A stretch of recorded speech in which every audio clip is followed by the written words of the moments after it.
Oh, God. I feel very strongly that the message that someone needs to hear today is that it wasn't your fault.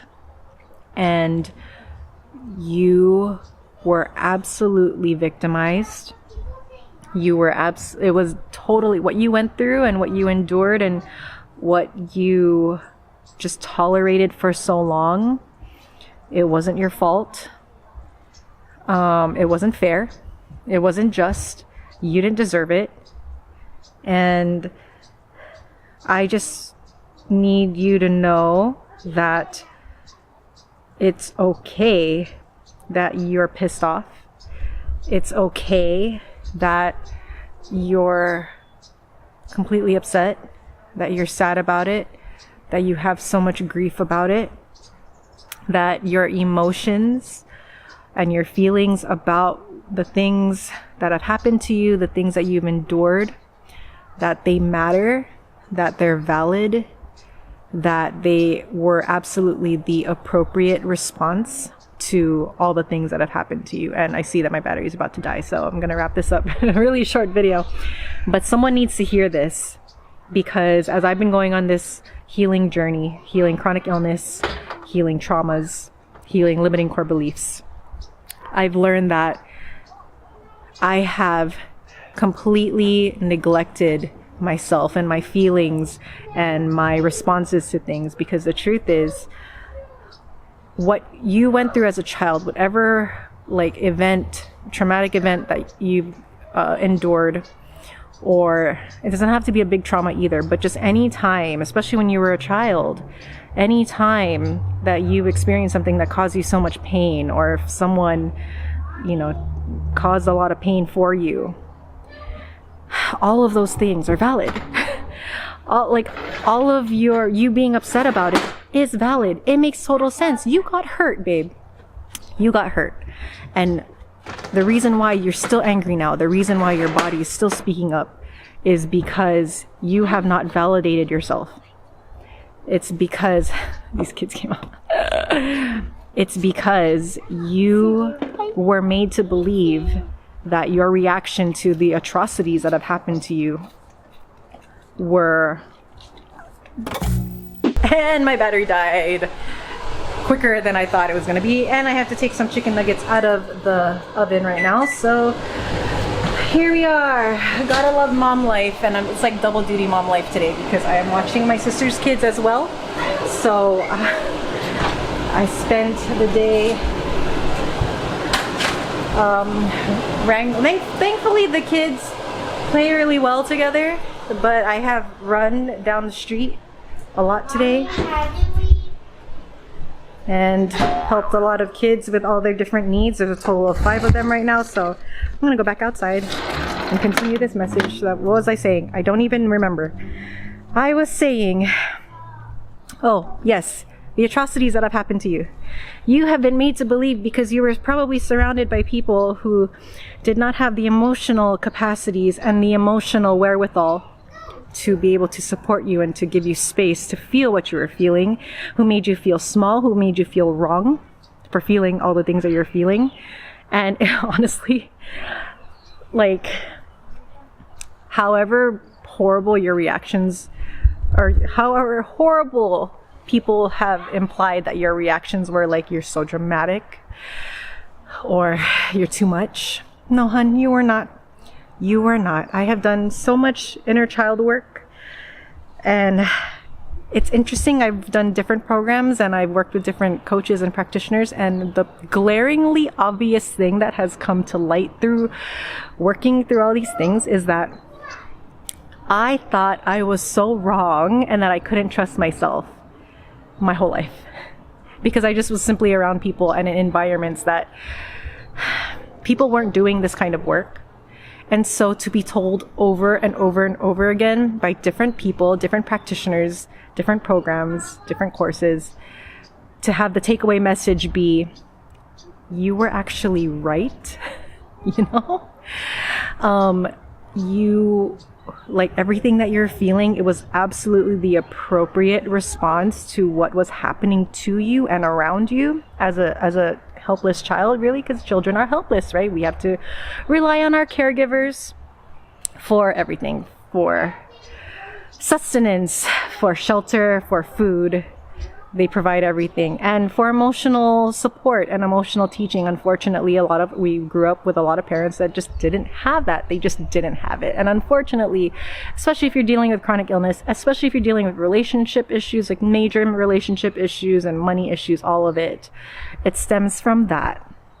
And it's not even your caregiver's fault. It's not even your parents' fault, because they didn't get it either. God, even when I know this, I've studied this, I've learned this, and I've recited this over and over, but it really is just so sad. It's such a sucky system that all of this stuff, all of this, everything, all of the honestly, all the bad stuff and the turmoil in this world is literally because these really limiting maladaptive coping mechanisms have been passed down from generation to generation, from person to person to person, until it gets really, really, really bad for someone, aka me. It gets so unbearably bad, like whether it's chronic illness, addiction, relationship issues, whatever your rock bottom is, that finally someone, it's probably you if you're watching this video, someone is prompted to do the really grueling work to rewire it, to let go of those patterns, to change it. It's kind of crazy, the implications of it, but also it's kind of not, because in this regard, the work is hard. The doing it is hard. The experientialness of it is hard. But the solution is simple. It's just a change. That's it. It's just looking at these patterns and going, I don't want to do this anymore. I don't like the results that's coming from them. I don't want to behave in this way anymore. I don't want to react in the same way anymore. I don't want to be petty. I don't want to be angry. I just want to enjoy my life. And I know that there are other people who also enjoy their lives, have figured out how to enjoy their lives, even though we're all living in a crazy, crazy world right now, right? There are people that I would say are killing it. They know how. They have built the emotional resilience to deal with whatever is gonna come their way, whatever life throws them, and they can just handle it. And for so long, I thought this was like so hard to get to. Like I was just like, gosh, I've had those moments. Have you? Like where you're just like, oh my God, like this is just how it's gonna be. It's just always gonna be hard. But you know what? I found, now that I'm 3 years in doing this inner child work and healing work, 5 years in with chronic illness, I have to say that you get to a point where you're not angry anymore. You're not offended anymore, because all that stuff doesn't freaking matter, because you now have this new goal of, I have been through the worst of the worst. I have experienced things that a lot of people have not experienced. And I'm still here. I'm still thriving. I've learned so much about myself and so much about just the human condition, like just learning so much about just, it's funny. It's funny when it's a health thing. And I think this is a quote, or this is a well-known saying, where it's like a regular person has all these problems. But once the person has a health problem, they have this one problem in their life.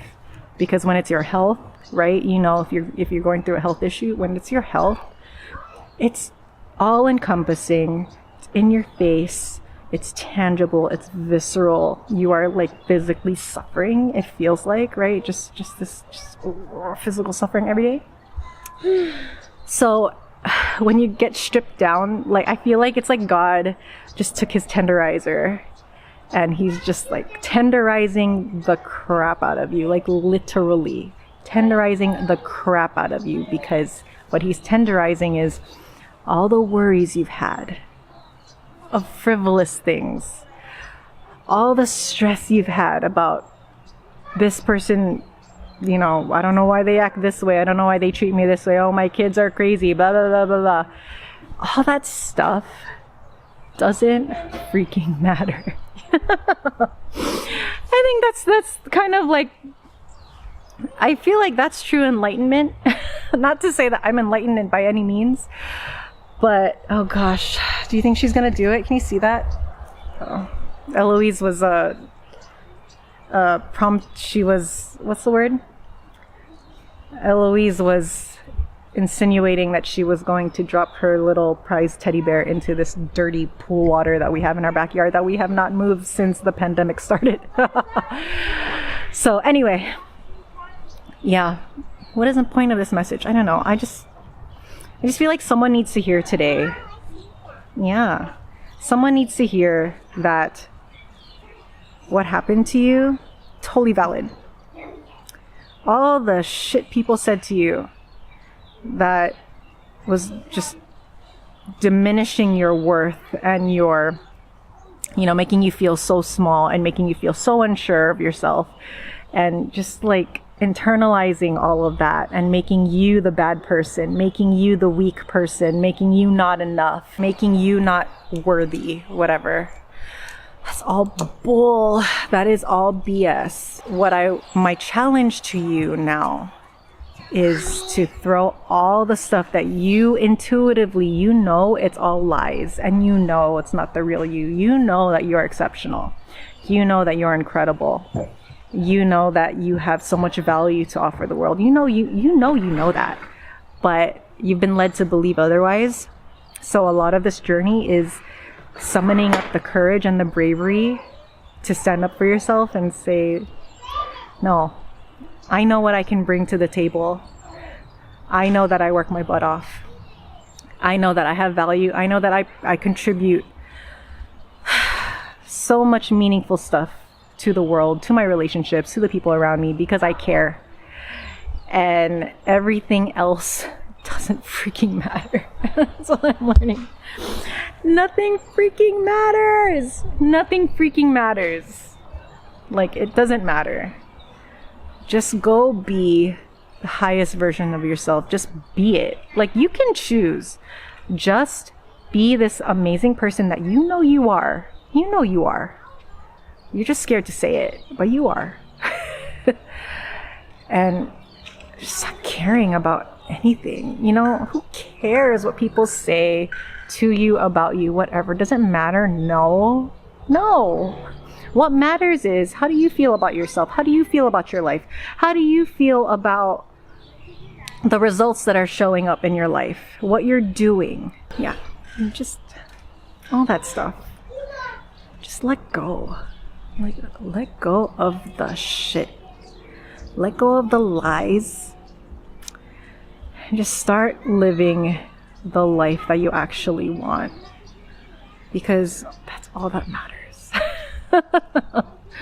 That's all that matters. Who cares? What a deranged video. But thank you for listening if you watch all the way through. Sometimes if I'm feeling a certain sort of way, or if I'm not feeling the greatest, or if I'm just don't know what to do with myself or bored, I just turn on the camera and I start talking, and this has been very cathartic for me. So that's why this has probably led to a pretty deranged message. But you know what? If you took something away from it, then perfect. Great. That's all I care about, because we've gone on too long not doing what we want to do because we were so scared, or because we felt like, for whatever reasons, whatever stupid reasons, we felt like we couldn't or we shouldn't, whatever. You know, just who cares? Just go live your life. This is my friendly, loving reminder message for you. Go live your freaking life. Who cares? It doesn't matter. Go be you. Go do you. Go live for you. Create the life, design the life that you want. And validate yourself. Okay, weird message. Okay, bye.